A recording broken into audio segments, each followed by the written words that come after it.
नमस्कार दोस्तों, स्वागत है आपका हमारे साईं ट्रस्ट चैनल में। आज हम आपको लेकर चलेंगे साईं बाबा की दिव्य चना लीला की ओर। एक ऐसा चमत्कार जो साईं बाबा के अद्भुत रहस्यों को उजागर करता है।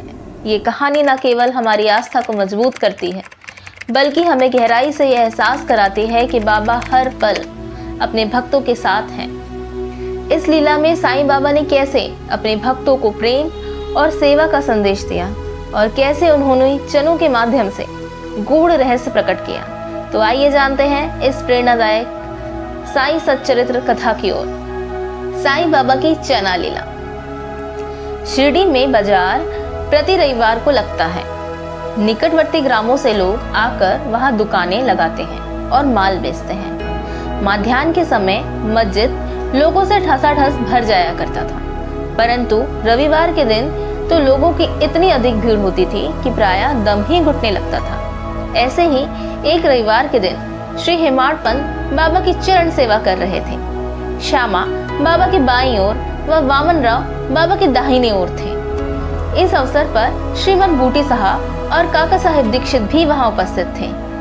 तब श्यामा ने हंसकर अन्ना साहेब से कहा, देखो तुम्हारी कोट की बाह पर कुछ चने के दाने लगे हुए से प्रतीत होते हैं।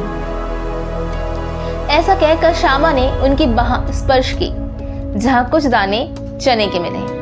जब हेमाड़ पंत ने अपनी बाईं कोहनी सीधी की तो चने के कुछ दाने लुढ़क कर नीचे गिर, जो उपस्थित लोगों ने उठाए। भक्तों को तो हास्य का विषय मिल गया और सभी आश्चर्यचकित होकर भांति भांति के अनुमान लगाने लगे, परंतु कोई भी यह न जान सका कि चने के दाने वहां कहां से आए और इतने अधिक समय तक उसमें कैसे फंसे रहे। इसका संतोषप्रद उत्तर किसी के पास ना था, परंतु इस रहस्य का भेद जानने को हर कोई उत्सुक था। तब बाबा कहने लगे, इन महाशय अन्ना साहेब को एकांत में खाने की बुरी आदत है। आज बाजार का दिन है और ये चने चबाते हुए ही यहाँ आए हैं।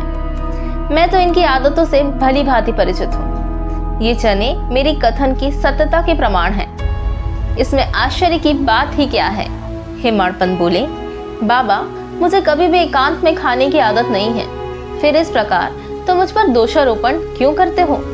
अभी तक मैंने शिरडी के बाजार के दर्शन भी नहीं किए और आज के दिन तो मैं भूल कर भी बाजार नहीं गया। तब बाबा उनसे खाने की बात तो दूर है, मैं भोजन के समय भी जो मेरे निकट होते हैं उन्हें उनका उचित भाग दिए बिना मैं कभी भोजन ग्रहण नहीं करता। बाबा हेमाड़ पंत जी से कहने लगे, तुम्हारा कथन सत्य है, परंतु जब तुम्हारे समीप ही कोई ना हो तो तुम और हम कर ही क्या सकते हैं। अच्छा बताओ, क्या भोजन करने से पूर्व तुम्हें कभी मेरी स्मृति आती है? क्या मैं सदैव तुम्हारे साथ नहीं हूँ? फिर क्या तुम पहले मुझे ही अर्पण कर भोजन किया करते हो?